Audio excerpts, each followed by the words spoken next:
Firstly, pumped. This has honestly the potential to be one of the best fights ever. I'm not even making an Yeah, it's going to be a exaggeration on that. scrap. It's It going to be a scrap. genuinely has that sort of potential. The potential of it, it can just be an absolute barn burner.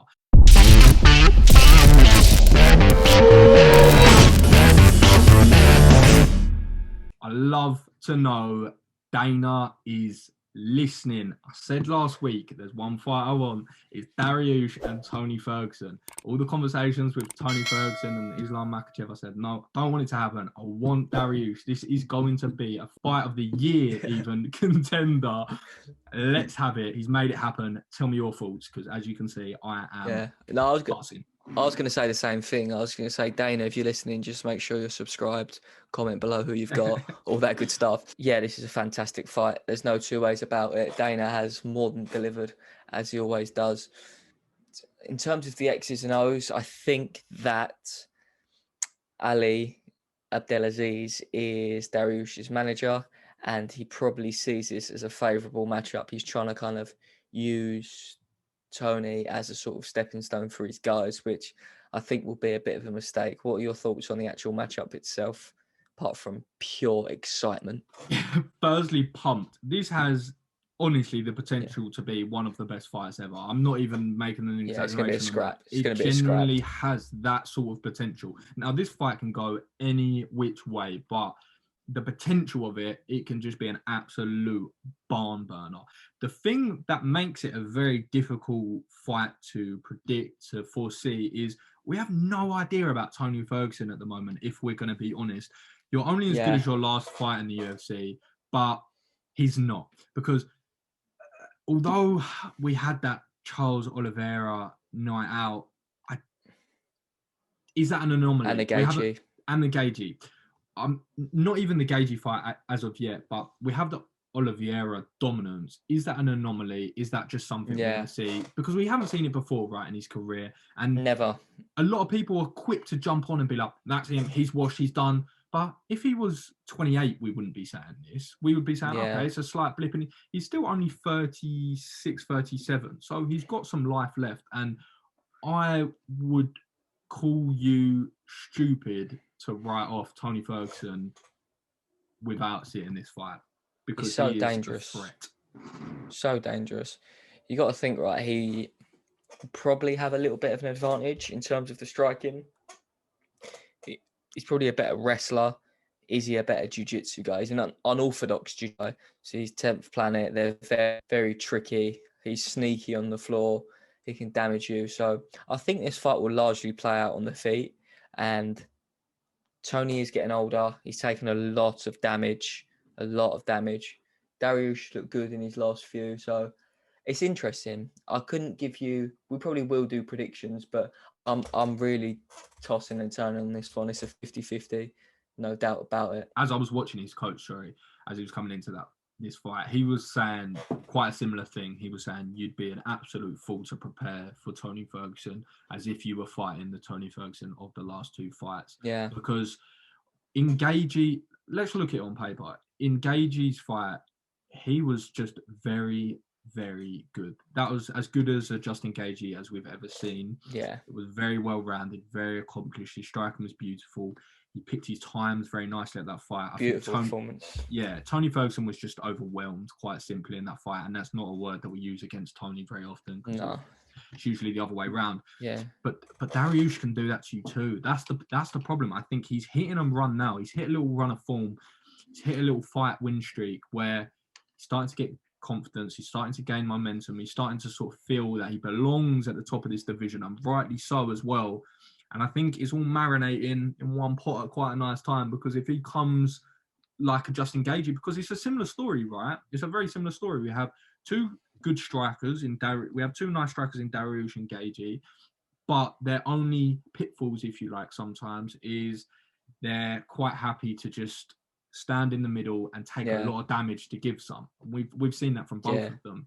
And then we saw Gaethje just say, whoa, that's not a smart idea against Tony Ferguson, because I could end up having half a face by the end of it. So we'll calculate this a little bit better, and I'll take all my good attributes and go in there and just have a better game plan. And I think if Dariush does that the same way that Justin Gaethje did that, I think he could take a very, very big win over Tony Ferguson, who is not a joke at this division still. Yeah, it's a huge win. If you can get a win over Tony Ferguson, maybe not even a finish, just a win. It'll be 5 rounds. That'll no doubt be a main event. So may play into Tony's advantage. That guy's got ridiculous cardio for days. But then you can say the same about Dariush, right? He hasn't been as tried and tested over 5 rounds. And I think it's interesting that you bring up playing that game, that damage. You can only play that for so long. And he's taken some damage. Eventually your chin's going to go.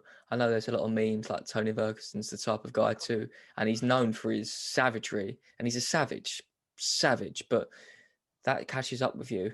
He's getting a bit long in the tooth. He's taking some shots. I'm going to give you a prediction. I'm going to go... I think Dariush will get it done. I do think he'll get it done. I just think it's his time. He's hot right now. He's on that little win streak. It's just his time, I feel like. What are your thoughts? I'm just going to find it very interesting to see how Tony Ferguson prepares himself for this fight. And I want to find it very, very interesting. Savage. Obviously, like a savage. And if he's not running 28 miles in a desert with jeans on and weird glasses, then I'll be upset. But the truth of it is, does he prepare for the fights as if nothing sort of happened in those last two, come out with his traditional style and just try and put that back into practice? I think that may be ill-advised. Or does he rethink his strategy after those two fights, stay true to what he's good at, of course, play on his strengths, but again, revisit the strategy a little bit? Because let's be honest, they were 2 losses big enough for us to remember them. So there was obviously some... Do you know what I mean? There's not often that you sort of remember. He hasn't won in 8 rounds, I believe it is, which is a lot for Tony Ferguson. Of course, especially over a fighter that we're used to being so dominant as well. Yeah, and he's the guy, the boogeyman. Causing such a problem. The only thing I was going to ask you is if, and I will make it a big if, because I'm not sleeping on Tony Ferguson whatsoever in this fight, if Dariush takes the W against Ferguson, this just creates even more problems in that division. Where would he go from there? Where would Dariush... Because everything, all parts are moving at the moment. Where does he... I got you. I'll play matchmaker. Do it for me. Give me the Irish dragon that is Paul Felder. That's a fantastic fight. Paul Felder, Dariush. I think that is a good fight, actually. I think, if not Felder, is there anyone above Tony Ferguson who is free for a fight? Not that's like not theoretically matched up. Sorry. So you got RDA. I think why Felder doesn't get mentioned as well is because he like retired, then came back. Got that semi sort of thing. He's in the mix. He still wants. Ferguson's at 5. He's looking like he is matched up with Dariush. So Dariush is at 9. Above Ferguson is Chandler, Oliveira, Gaethje, Dustin. They're not fighting. Yeah. So I think a Paul Felder of the world, even though Dariush is ranked above him, that's the only logical fight I can see being made. But it's an interesting one. The only thing that sort of leaves for Dariush, and it is an if, it is a big if he takes that win, is, again, like we said, it's a very awkward one. Because if he wants to go, there is that Paul Felder is obviously there, like we said.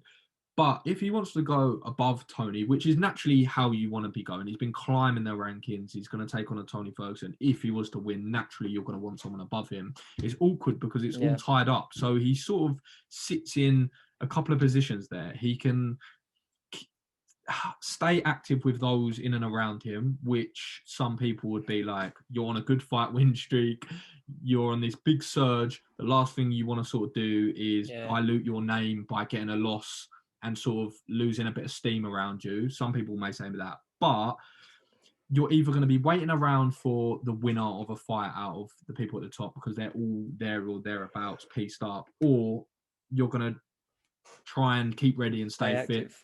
Yeah, you're going to try and stay ready and keep fit and be available if anyone drops out. So it is an awkward one. But the thing with Dariush is he's a very ready to go fighter. You see in these sort of press conferences, he's ready to throw down whenever, and he doesn't.